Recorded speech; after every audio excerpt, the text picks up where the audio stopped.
नमस्कार, मैं रवीश कुमार। 4 महीने से भारत की जनता 100 रुपए लीटर पेट्रोल और डीजल खरीदने के लिए मजबूर है। 90 रुपया लीटर कोई सस्ता नहीं होता। इस रेट के हिसाब से देखिए तो 2018 के सितंबर महीने में मुंबई में पेट्रोल 90 रुपया लीटर हो गया था। तब से आम जनता खुशी खुशी महंगा तेल भराने के लिए मजबूर है। हर बात में ऐतिहासिक ढूंढने वाली सरकार इस बात का प्रचार नहीं करती है कि पेट्रोल और डीजल के दाम ऐतिहासिक स्तर पर पहुंचे हैं और पहुंचने के बाद लौट नहीं रहे हैं। बिहार के बेगूसराय की कुछ दुकानों से हमारे सहयोगी संतोष ने सरसों तेल के ब्रांड के दाम की लिस्ट भेजी है। इंजन ब्रांड 1 लीटर 200 रुपए, धारा ब्रांड 1 लीटर 175 रुपए, हवाई घोड़ा 1 लीटर 190 रुपए, फॉर्च्यून कच्ची घानी 1 लीटर 180 रुपए, स्कूटर 1 लीटर 180 रुपए। 180 से 200 रुपए किलो सरसों तेल का भाव है, जो 1 साल पहले 80 से 90 रुपए किलो हुआ करता था। सरसों तेल क्यों महंगा हुआ?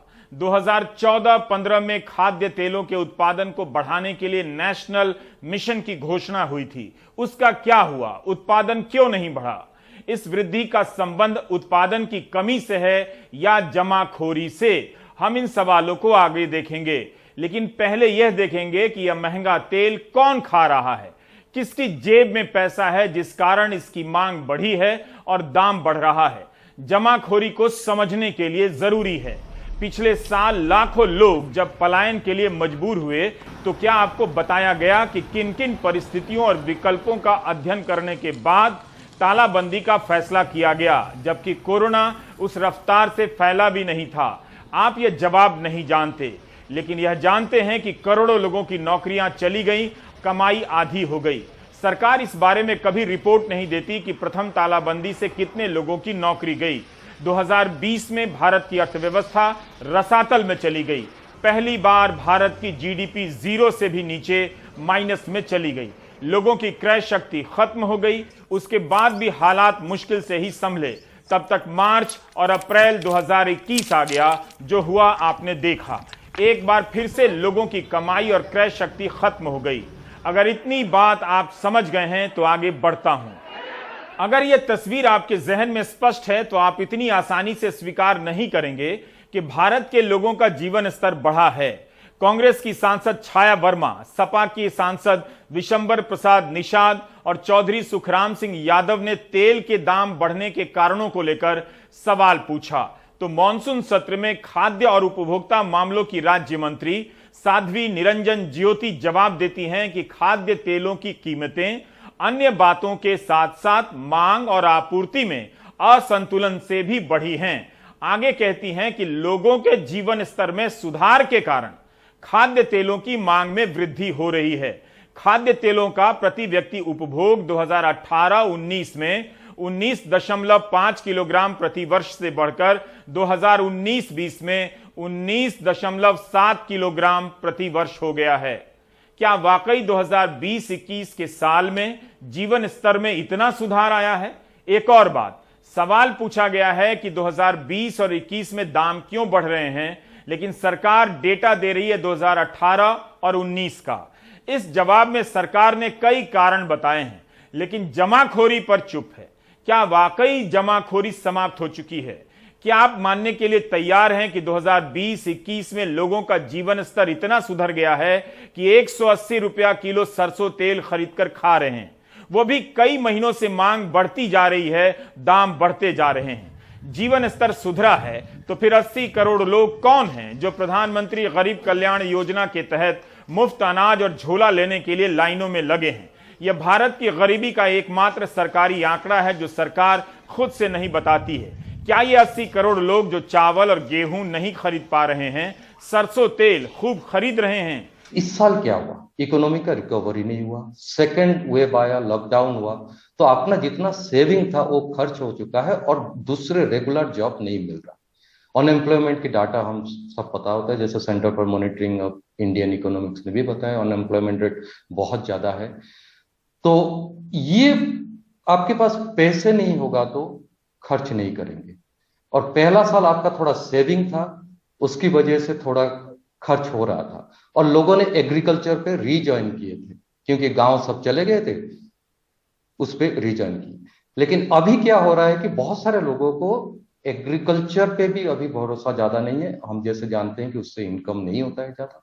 और दूसरा होता है कि जो नॉन फार्म एग्री जो एम्प्लॉयमेंट होना चाहिए इनफॉर्मल सेक्टर में, वो भी नहीं है। क्योंकि आप देखेंगे तो जो होता है कि करीब 50% से ज्यादा रूरल एम्प्लॉयमेंट भी नॉन फार्म एक्टिविटीज से आता है, वो भी नहीं हो रहा है। इसकी वजह से लोगों का आमदनी काफी कम हो गया है, बल्कि अभी घाटे की सौदा भी चल रहा है, क्योंकि आपने सब कुछ इन्वेस्ट कर चुके हैं, खर्च कर चुके हैं जितने सेविंग था, और अभी आपकी खर्च करने का नहीं है। तो उसकी वजह से हमारा प्राइवेट कंजप्शन या निजी उपभोग का लेवल बहुत ज्यादा कम हो गया है। 2020-21 की आर्थिक तंगी को समझने के लिए सरकार के पास कई जरूरी आंकड़े नहीं हैं। यहां तक कि 3 अगस्त 2021 को गृह राज्य मंत्री नित्यानंद राय ने लोकसभा में जवाब दिया कि कोविड-19 महामारी से देश में आत्महत्याओं पर पड़ने वाले प्रभावों का आकलन करने के लिए सरकार ने कोई अध्ययन नहीं कराया है। क्या यह अध्ययन नहीं कराना चाहिए? लेकिन खबरों की कतरनों से पता चल जाता है कि लोग किस तकलीफ से गुजर रहे हैं। 21 अगस्त की यह खबर हिंदुस्तान की है। यूपी के औरैया के कछियात मुहाल में रहने वाले 25 वर्षीय 3 बेटियों के पिता ने आर्थिक तंगी के चलते परेशान होकर आत्महत्या कर ली। मृतक मजदूरी कर परिवार का भरण पोषण चलाता था। यह खबर भी 21 अगस्त की है। कानपुर के किदवई नगर में मंदिरों के ना खुलने से प्रसाद बेचने वाले एक दुकानदार ने आत्महत्या कर ली। दुकानें बंद होने से उनकी आर्थिक स्थिति खराब हो गई थी।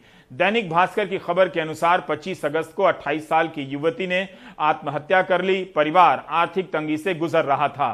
30 अगस्त को ग्वालियर के टेंट व्यवसायी ने कोरोना में व्यापार ठप होने के कारण आत्महत्या कर ली। रोड में दूध की दुकान चलाने वाले दुकानदार और उनकी पत्नी ने आत्महत्या कर ली। इसका संबंध भी कोरोना से है। आंध्र प्रदेश में एक ही परिवार के 3 लोगों ने आत्महत्या कर ली। पिछले 18 महीने से कारोबार बंद होने के कारण कर्ज नहीं चुका पा रहे थे। 7 अगस्त को तमिलनाडु के कृष्णागिरी में कर्ज में डूबे एक ही परिवार के 4 लोगों ने आत्महत्या कर ली।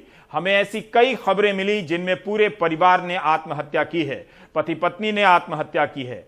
आत्महत्या के कारणों में कोरोना और तालाबंदी है, नौकरी चली गई है, सैलरी कम है, बिजनेस डूब गया है, सूदखोर और बैंक पैसे मांग रहे हैं, नहीं दे पा रहे हैं। हम वापस लौटते हैं सरसों तेल के दाम पर। उसके विकल्प में लोग सब्जी कैसे खा रहे हैं, कितनी बार खा रहे हैं, इसका अंदाजा लगाने के लिए हमारे 2 सहयोगियों संतोष और प्रभात कुमार ने अलग अलग इलाकों में लोगों से बात की। बिहार के बेगूसराय से संतोष ने यह रिपोर्ट भेजी है। 1 साल पहले सरसों का तेल 80-90 रुपए किलो मिल रहा था, लेकिन मई के महीने में ही 1 किलो सरसों तेल का दाम 170-80 रुपया हो गया। इस अगस्त में तो 190-200 रुपया तक पहुंच गया है। 90 रुपए का तेल 180-190 रुपए में मिल रहा है। 100% महंगाई है। संतोष ने बेगूसराय के प्रमिला चौक स्थित किराना व्यवसाय करने वाले पवन कुमार से बात की। पवन ने बताया कि लोगों ने तो सरसों तेल खरीदना कम कर दिया है। पहले जो लोग 5 लीटर का डब्बा खरीदते थे, वो अब 500 ग्राम और 200 ग्राम तेल की शीशी खरीद रहे हैं। पवन ने कहा कि जब तेल 90 से 80 रुपया किलो मिला करता था, तब उनकी दुकान से महीने में 300 से 400 लीटर तेल बिक जाया करता था। अब महीने में 100 लीटर सरसों तेल ही बेच पाते हैं। ठीक यही बात बेगूसराय के एक और दुकानदार प्रभात कुमार ने कही। उन्होंने कहा कि सरसों तेल खरीदने बहुत कम ग्राहक आते हैं, वो भी आधे किलो और 1 किलो से ज्यादा की खरीदारी नहीं करते हैं। उनकी दुकान में भी सरसों तेल की बिक्री 25% रह गई है। पहले जो 5 लीटर या 1 लीटर खरीदते थे, तो बढ़ती महंगाई के कारण 500 ग्राम और 200 ग्राम का सेल बढ़ गया। जो मान लीजिए गरीब तबके के लोग हैं, उन्हें मान लीजिए 100-200 ग्राम तेल लेकर के काम चलाना पड़ रहा है, क्योंकि इतना दाम बढ़ गया है। आप तो देख ही रहे हैं कि छोटा छोटा बोतल ये 500-200 में का लगा हुआ है। ज़्यादा इसी का सेल अभी हो रहा है। क्या कारण है? कारण यही तेल का, जैसे शुरुआती दौर में 1 साल पहले 90 रुपये लीटर था, अभी सीधे 200 करीब तेल पहुंच गया है। लोग का बजट बन मतलब कि बहुत ज़्यादा बढ़ गया है। अभी जैसे पहले 1 लीटर लेते थे, अभी आधा लीटर पर आ गए। बाजार का हालत बहुत ही खराब है। यानी कि लोग कम तेल लेकर कटौती कर रहे हैं क्या? हाँ, कम तेल, मतलब कि एक तरह से कहा जाए कि टमाटर में नमक डाल के और तेल डाल के थोड़ा सा उसको खा रहे हैं, चोखा बना के खा रहे हैं, आलू में तेल डाल के थोड़ा थोड़ा डाल के। सब्जी तो विलुप्त हो गया है। इन दो दुकानदारों का अनुभव बता रहा है कि इनके यहां से लोगों ने सरसों तेल खरीदना कम कर दिया है, यानी उनका जीवन स्तर नहीं सुधरा है और मांग कम हो रही है। कई महिलाओं ने कहा कि तेल के विकल्प के रूप में सब्जी उबाल कर खा रहे हैं। उबालने की बात पर हमें भी संदेह हुआ, स्वाभाविक है, लेकिन क्या यह सच्चाई नहीं हो सकती? अगर उबालने की बात सही नहीं है तो क्या यह सही नहीं होगी बात कि 180 रुपए किलो तेल लोग नहीं खरीद पा रहे हैं? खरीद भी रहे हैं तो उनकी सारी कमाई इसी में खर्च हो जा रही है। रसोई के समय नहीं पहुंचने के कारण संतोष को गीता देवी से कहना पड़ा कि वे बनाकर दिखाएं कि कैसे उबालकर पकाती हैं। गीता देवी ने उबालकर सब्जी पकाई और बताया कि इसी तरह से खाती हैं। उनके पति जय जय राम सदा दिहाड़ी कमाते हैं, 6000 आमदनी है। गीता का कहना है कि सरकार चावल और गेहूं तो दे रही है, लेकिन बाकी चीजें सस्ती नहीं हैं। सरसों तेल इतना महंगा है कि सब्जी खाना कम कर दिया है। जब खाते हैं तो कई बार पानी में उबालकर, उबली हुई सब्जी और चावल के साथ। सरसों तेल 80 रुपए किलो बिक रहा था तो महीने में 1 से 1.5 किलो तेल खरीदते थे, लेकिन अब 10 रुपए की ही तेल खरीद पाते हैं। दिनों दिन महंगाई होल जाए छे त केना खैबे? केना सब्जी बनाय खाय छौ? केना खाय छियै? निमक रोटी है ने जे मिलै छै खाय छियै। केना सब्जी बनबै छौ? निमक दै छियै, हल्दी दै छियै, पानि में दे के मिला के बनबै छियै सब। उसैन के खाय छौ? हां, उसैन के खाय छियै। आ पहले केना सब्जी बनबै रहो? पहले तेल फोरन दे के बनबै रहिए। सरसों तेल के जरिए अगर आप आज के भारत के परिवारों में झांकेंगे तो पता चलेगा कि क्यों सरकार सरसों तेल पर बात नहीं कर रही है। हम और आप नहीं जानते कि इसके दाम ने रसोई में क्या बदलाव लाया है। बच्चों की जिद पूरी हो रही है या नहीं, लोग कम से संतोष कर रहे हैं या ज्यादा खाने लगे हैं। बेगूसराय के ही नया गांव की शकुंती देवी के पति नहीं हैं, खेतों में मजदूरी करती हैं, बारिश के कारण काम बंद है, उबाल कर खा रही हैं और कई बार आधा पेट ही खाने को मिलता है। उसी तरह प्रमिला देवी के पति की कमाई घट गई है, बाढ़ के कारण 1 महीने से कमाई बंद है। प्रमिला ने दाल बनाना बंद कर दिया है। उनका कहना है कि पहले 2-2.5 किलो सरसों तेल खरीद कर खाती थीं, लेकिन बीते 6 महीने से 1 किलो में ही काम चलाना पड़ रहा है। वह भी 100-200 ग्राम करके लाती हैं। प्रमिला के 5 बच्चे हैं। सोचिए, 7 लोगों का परिवार 1 किलो सरसों तेल में 6 महीने से सब्जी वगैरह बना रहा है। प्रमिला ने कहा कि सब्जी को पानी में उबालकर बनाती हैं, तेल डालती भी हैं तो नाम मात्र का। पहले कते तेल आने रहो, अभी कते किने छो? अभी वह 200 तेल 150 ग्राम। पहले कते किने रहो? पहले रहे तो 1 लीटर 2 लीटर कीन के धरे रहिए तो खाए रही। अच्छा। अब बहुत दिक्कत हो छै। अब सब्जी केना बनबै छो? सब्जी बनबै छियै, तनी गो नाव के तेल दे दै छियै, 1 रत्ती गो उसैन के देलहुँ, धिया पुता के झोरा देलहुँ, पानी में सिझा दै छी। की करबै? तो पहले सस्ता रहे तो लोग कीन के खाए रहे, अखन तो महंगा 200 रुपये भए गेलै। कहाँ से कते किने छो अभी? कहाँ एक करमा कीन के नाने चार की करबै? तो केना सब्जी बनै छै? केना की करबै? जेना केना एक रत्ती दे के फोरन दे के अपन बाल बच्चा के निमाहै छै। आर सब्जी बनबै छै केना सिझा दै छै, अपन 1 रत्ती तेल दे दै छियै, अपन एनाहि भून के खाए छै बाल बच्चा। की करबै? 180-90 रुपया किलो सरसों का तेल है। पेट्रोल 100 रुपया लीटर से ज्यादा। रसोई गैस का सिलेंडर 856 रुपए का है। हर तरफ से जेब खाली हो रही है। राजनीतिक दल महंगाई के सवाल पर वोट पा जाते हैं, लेकिन जब सरकार में आते हैं तो महंगाई के असर का अध्ययन नहीं कराते। कविता देवी का परिवार 7-8 हजार की कमाई पर जीता है। महंगाई ने इनके दैनिक खान पान को पीछे धकेल दिया है। कविता भी सब्जी उबाल कर खाने की बात करती हैं। अब सब्जी बनती भी है तो एक ही बन जाए, बहुत समझती हैं। जया कुमारी के पति का वेतन तालाबंदी में कम हो गया, दाम तो कम नहीं हुआ। परिवार अब आलू का चोखा ज्यादा खाने लगा है। मांस मछली का सेवन बंद हो गया है। रेणु देवी के पति के पास 5 बीघा जमीन है। खेती ही कमाई का जरिया है। ठीक ठाक खाने वाला परिवार कह रहा है कि जीने भर के लिए खा रहे हैं। घर का बजट पहले ही बिगड़ चुका था। सरसों ने खलबली मचा दी है। पहले जहां घरों में 5 लीटर सरसों तेल की खपत होती थी, अब 2 लीटर में ही काम चलाना पड़ रहा है। महंगाई के कारण पहले सरसों तेल 90 रुपये केजी कीनते थे तो 5 लीटर की यूज करते थे घर पर। अब महंगाई जितना हो गया तो 1-2 लीटर में महीना में पुराते हैं। उसी में एक सब्जी सिर्फ बनाकर खाते हैं और भुंजिया कभी बना लेते हैं, कभी उबाल के खा लेते हैं। महंगाई के कारण नहीं पुरता है। हम लोग जहाँ पहले 4 किलो सरसों तेल लेते थे, अब वहाँ 2 किलो 1.5 किलो लेते हैं। किसी दिन आलू का भरता ही बना लिए, किसी दिन फोरन पे सब्जी और किसी दिन थोड़ा सा भुजिया बनाते हैं। जहाँ पर 5 किलो कड़ू तेल खपत होता था, अब 2 किलो में कम चला लेते हैं। कभी जहाँ 2-3 सब्जी बनता था उसमें एक ही सब्जी बनाकर काम चलाते हैं। कभी कभी आलू उबाल कर भी काम चला लेते हैं भरता बना करके। अब आप तेल के उत्पादन को बढ़ाने की योजनाओं और सरकार की घोषणाओं को ट्रैक कीजिए। यह सही है कि खाद्य तेल का आयात होता है, लेकिन सरसों तेल का आयात न के बराबर होता है। डाउन टू अर्थ पत्रिका की रागिनी झा, रंजिनी VR और आदित्य KS ने इस साल फरवरी के महीने में एक लंबी रिपोर्ट लिखी और बताया कि भारत में जिन तेलों का आयात होता है उसमें 62% पाम ऑयल है, 21% सोया तेल और 16% सूरजमुखी के तेल का है। 97% हिस्सा इन 3 तेलों का है। साफ है सरसों तेल का आयात न के बराबर है और सरसों तेल के दाम बढ़ने का संबंध अंतर्राष्ट्रीय कारणों से नहीं है, तो क्या जमाखोरी से हो सकता है? अब आइए आयात के खेल पर। सरकार ही कहती है कि हर साल 75,000 करोड़ का तेल आयात होता है। 2014-15 से तेल के क्षेत्र में आत्मनिर्भर बनने की योजना चल रही है।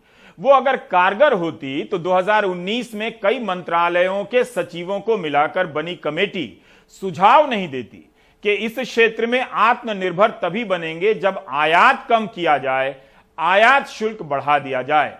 सरकार आयात शुल्क बढ़ा देती है। रिफाइंड पाम ऑयल पर 50% तक आयात शुल्क बढ़ाया गया ताकि बाहर से कम आए, भीतर किसानों को दाम मिले।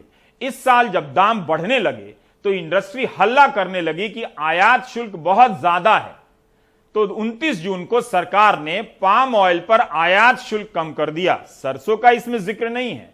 क्या इसका संबंध जमाखोरी से नहीं हो सकता? क्या यह सवाल इतना गैर वाजिब है कि तेल के दाम बढ़ने के बाद जब आयात शुल्क कम हुआ तो उसका फायदा किसे होगा? इंडस्ट्री को या आम लोगों को? लेकिन आयात निर्यात के खेल में सरसों का तेल शामिल ही नहीं है। फिर सरसों का तेल क्यों महंगा हो रहा है?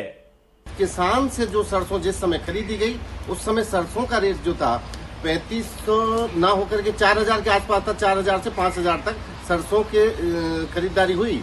लेकिन उसके बाद में जब किसान के पास सरसों नहीं रही और जो जमाखोर थे सरसों, उन्होंने अपने स्टॉकों में उसका भंडारण कर लिया, तो सरसों के रेट अचानक ही बढ़ा दिए गए और तेल के रेट बढ़ा दिए गए। इस तरह से एक पूरे देश को एक महंगाई की मार झेलनी पड़ रही है।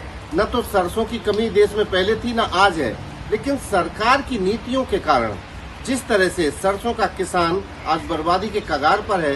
1 एकड़ में करीब किसान की लागत सरसों पैदा करने में 15,000 से ज्यादा की आती है और जो पैदावार होती है वो करीब 4 कुंटल के आसपास, 4-5 कुंटल के आसपास बैठती है मुश्किल से, और कभी कभी तो ऐसा भी होता है कि वो 2.5 कुंटल ही रह जाती है।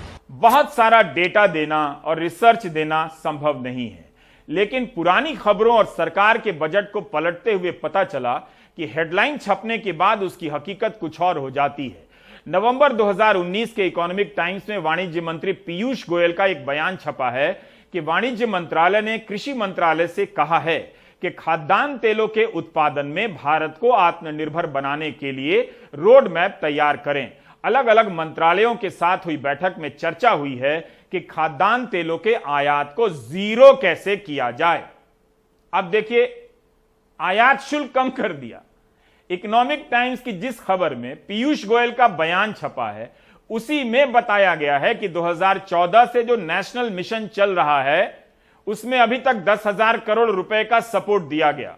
2019 की घोषणा के अनुसार किसानों की आय दुगनी करने के लिए अगले 10 साल के दौरान 2030 तक खाद्यान्न तेल के उत्पादन में भारत को आत्मनिर्भर होना है। यह सरकार का बड़ा लक्ष्य बताया गया। 2 साल बीत जाने के बाद इसी अखबार में जनवरी 2021 में खबर छपती है जिसमें कहा गया है कि कृषि मंत्रालय ने आगामी बजट में तेल उत्पादन को सपोर्ट करने के लिए 19,000 करोड़ रुपए की मांग की है। 5 साल के लिए यह राशि मांगी गई थी। अगस्त 2021 में कैबिनेट फैसला करती है कि national mission on edible oil palm के तहत अगले 5 साल में 11,000 करोड़ रुपए खर्च होंगे। 2019 से 2021 आ गया, पहले का भी 5 साल गुजर चुका है, बल्कि अब तो 2021 जा रहा है। क्या उसी योजना की बार बार पैकेजिंग हो रही है? इस मिशन की रिपोर्ट में दिए गए आंकड़ों से पता चलता है कि सरकार बजट में जितना घोषित करती है पैसा उससे कम देती है, जितना पैसा देती है उससे भी कम खर्च करती है। National mission on oil seeds and oil palm की वेबसाइट पर 2017 तक के इसी तरह के आंकड़े हमें दिखाई देते हैं। तो इसका मतलब यह हुआ कि आत्मनिर्भरता एक स्लोगन से ज्यादा कुछ नहीं। उत्पादन भी खास नहीं बढ़ा, पैसा भी खास नहीं था। इस योजना का संबंध दक्षिण और पूर्वोत्तर भारत से ही है, जहां ताड़ के पेड़ की खेती होती है। इसका संबंध पर्यावरण के सवाल से भी है, जिस पर अलग से बात की जानी चाहिए। यह साफ है कि इस पैसे से तिलहन के किसानों को सपोर्ट नहीं मिलने वाला है। वैसे भी जनता सरसों के दाम से परेशान है और घोषणा पाम ऑयल को लेकर हो रही है। भारत में सरसों तेल के बाद सबसे अधिक सोयाबीन और मूंगफली के तेल की खपत होती है। इनके दाम भी भयंकर तरीके से बढ़े हैं। खाने के तेल में आत्मनिर्भरता के लिए अब राष्ट्रीय खाद्य तेल मिशन ऑयल पाम का संकल्प लिया गया है। इस मिशन के माध्यम से खाने के तेल से जुड़े इकोसिस्टम पर 11,000 करोड़ रुपए से अधिक का निवेश किया जाएगा। जनता सरसों तेल के दाम बढ़ने से त्राही त्राही कर रही है। आयात या निर्यात न होने के बराबर सरसों तेल की कीमतों का संबंध अंतर्राष्ट्रीय कीमतों से नहीं हो सकता, यह साफ है। तो दाम क्यों बढ़ रहे हैं? क्या जमाखोरी वजह हो सकती है? याद रहे, नई कृषि नीति में जमाखोरी की सीमाएं समाप्त कर दी गई हैं। तेल के बीज और खाद्यान्न तेलों को आवश्यक वस्तुओं की सूची से हटा दिया गया है। गोदाम भी अब लीज पर दिए जाएंगे। बीजेपी सांसद खगेन मुर्मू ने सवाल किया कि सरकार तेल के उत्पादन में आत्मनिर्भरता के लिए क्या कर रही है। तो 10 अगस्त 2021 को कृषि मंत्री नरेंद्र तोमर जवाब में सरकार की कई योजनाएं गिना देते हैं, जिन्हें सम्मिलित रूप से पीएम आशा कहा जाता है। इस योजना के तहत किसानों को कीमतों में समर्थन देना था ताकि उन्हें सही दाम मिले, आय दुगनी हो। सरकार इस योजना का कम ही प्रचार करती है। इसमें खाद्यान्न तेल के किसानों को भी सपोर्ट करना था। पहले साल यानी 2018-19 में इस योजना के तहत बजट से ज्यादा खर्च किया गया। 1500 करोड़ बजट था, खर्च हुआ 4700 करोड़। लेकिन अब यह घटते घटते 300 करोड़ पर आ गया है। जाहिर है सरसों की खेती करने वालों को कीमतों का सपोर्ट नहीं मिल रहा होगा। हिंदू अखबार की रिपोर्ट है कि सरकार ने पीएम आशा के तहत बहुत कम खरीदारी की, मात्र 3%। जब स्कीम लॉन्च होती है तब हेडलाइन बड़ी छप जाती है, किसानों को बाजार भाव का अंतर मिलेगा, लेकिन हेडलाइन गायब भी हो जाती है। आसान नहीं है सरकार के डेटा को समझना। उलझने का और चूक हो जाने का खतरा रहता है। 2014 से उत्पादन बढ़ाने और आत्मनिर्भर होने की योजनाएं बेअसर लगती हैं। किसानों को दाम नहीं मिल रहा है, उपभोक्ता से इतना दाम लिया जा रहा है कि उसके जेब में कुछ नहीं बचता है। इतना महंगाई हो गया है तो क्या करेंगे? जीवन पोषण है तो नीमक से खाएंगे, अनूने भी खा सकते हैं, क्या करेंगे? कुछ भी नहीं करेंगे। चावल और मिलता है ना आप लोगों को? हाँ, चावल मिलता है, तो खाली चावल भर से हो जाएगा। तो तेल वेल नहीं ले पा रही हैं आप लोग? नहीं, तो तेल नहीं। 200 रुपया किलो हो गया है तेल, और 1 रुपया की कमाई नहीं आ रहा है, तो कहाँ से लेंगे? तो तेल की जगह क्या यूज करते हैं आप लोग? तेल नहीं रहता है तो ऐसे कर देते हैं, पानी में सिझा देते हैं। आलू है तो आलू उबाल के ऐसे मिल देते हैं। जमाखोरी अगर वजह नहीं है तो क्या यह वजह हो सकती है कि कुछ खिलाड़ी हैं जो तेल के बढ़ते दामों में अपनी जेब भर रहे हैं? यह सवाल तो हो सकता है। पेट्रोल और सरसों तेल के कारण लोग गरीब हो रहे हैं, उनकी बचत घट रही है। क्या यह तथ्य नहीं है? खुशी की बात यह है कि प्रोपेगेंडा में कोई कमी नहीं है। दिन ब दिन सस्ता होता जा रहा है, लोग सरसों तेल नहीं खरीद पा रहे हैं और अखबारों ने भारत को महाशक्ति लिखना शुरू कर दिया है। कड़वा तेल से दिमाग की मालिश करते रहिए, ब्रेक लेते रहिए।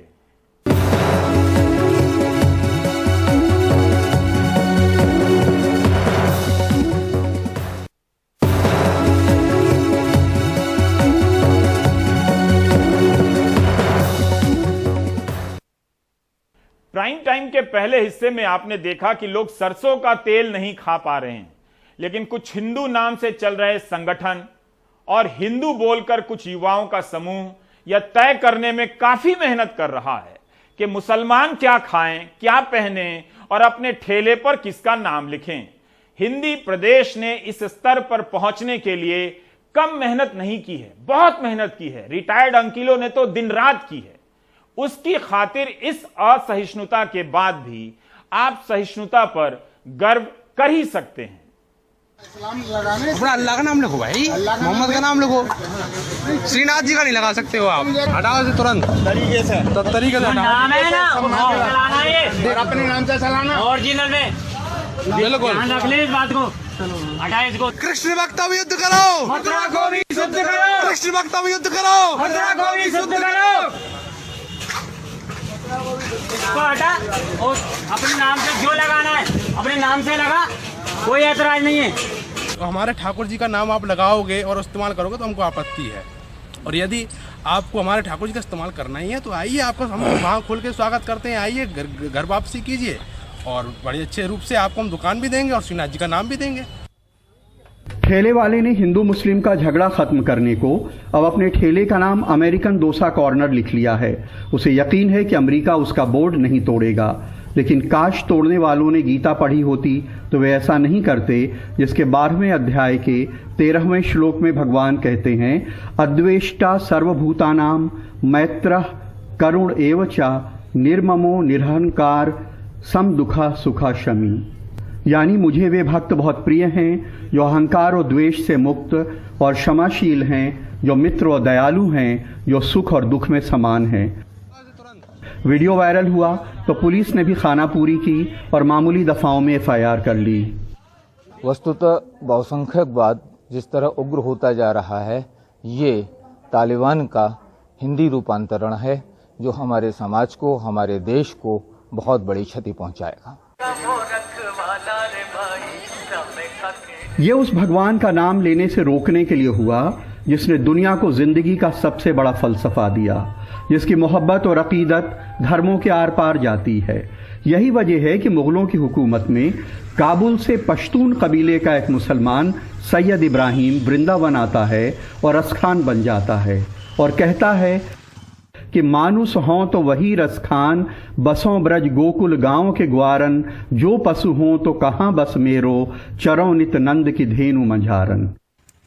यानी अगर अगले जन्म में इंसान बने तो गोकुल के ग्वालों के बीच रहने को मिले, और अगर पशु बने तो नंद की गाय बन जाऊं। बिना शक्ल सूरत के खुदा की इबादत करने वाले कृष्ण के अकीदतमंद मुसलमानों की गिनती करना मुश्किल है। नजीर अकबराबादी लिखते हैं, दधी चोर गोपीनाथ बिहारी की बोलो जय, तुम भी नजीर किशन बिहारी की बोलो जय। मौलाना हसरत मोहानी लिखते हैं, हसरत की भी कबूल हो मथुरा में हाजिरी, सुनते हैं आशिकों पे तुम्हारा करम है खास। हफीज जालंधरी लिखते हैं, हाँ तेरी जुदाई मथुरा को ना भाई, जमुना का किनारा सुनसान है सारा, ए हिंद के राजा एक बार फिर आजा, दुख दर्द मिटा जा। निदा फाजली लिखते हैं, वृंदावन के कृष्ण कन्हैया अल्लाहू, बंसी राधा गीता गैया अल्लाहू। कैफी आजमी लिखते हैं, और फिर कृष्ण ने अर्जुन से कहा, न कोई भाई न बेटा न भतीजा न गुरु, एक ही शक्ल उभरती है हर आईने में, आत्मा मरती नहीं जिस्म बदल लेती है, जिस्म लेते हैं जन्म जिस्म फना होते हैं, और जो एक रोज फना होगा वो पैदा होगा। जावेद अख्तर लिखते हैं वो कृष्ण कन्हैया मुरलीधर मनमोहन कान्ह मुरारी है, गोपाल मनोहर दुख भंजन घनश्याम अटल बनवारी है। और शकील बदायूनी मुगल आजम में लिखकर अमर हो जाते हैं कि मोहे पनघट पे नंदलाल छेड़ गयो रे, मोरी नाजुक करैया मरोड़ गयो रे। हम ब्रज के लोगों के लिए ब्रजभाषा काव्य की शानदार परंपरा में मुस्लिम भक्त कवियों का बहुत ऊंचा स्थान रहा है और हमारे श्रेष्ठ कवियों ने यहाँ तक कहा, इन मुसलमान हरिजनन पे कोटे के हिंदू उबारी है। कृष्ण दुनिया को जीवन का दर्शन भी देते हैं और मोक्ष का निमंत्रण भी। भगवान गीता के 18वें अध्याय के 66वें श्लोक में कहते हैं कि सर्वधर्मान परित्यज्य मामेकम शरणम ब्रज अहम त्वाम सर्व पापेभ्यो मोक्षयिष्यामि मा शुचा। तो ये किसी दल या किसी संगठन के लिए नहीं कहते, ये एक सार्वजनिक निमंत्रण है जो मथुरा के उस गरीब ठेले वाले के लिए भी है जो उनका नाम अपने ठेले पे लगा करके 4 पैसे कमा रहा था। दुनिया में गीता का उर्दू, फारसी, अरबी में तर्जुमा करने वालों में तमाम मौलाना, तमाम धर्मगुरु भी शामिल रहे हैं। इसलिए मथुरा के किसी ठेले वाले के बोर्ड से कृष्ण का नाम मिटाया जा सकता है, लेकिन साझी संस्कृति की विरासत से उसे मिटाना नामुमकिन है। मथुरा में सौरभ गौतम और लखनऊ में कैमरामैन राजेश गुप्ता के साथ कमाल खान, NDTV इंडिया।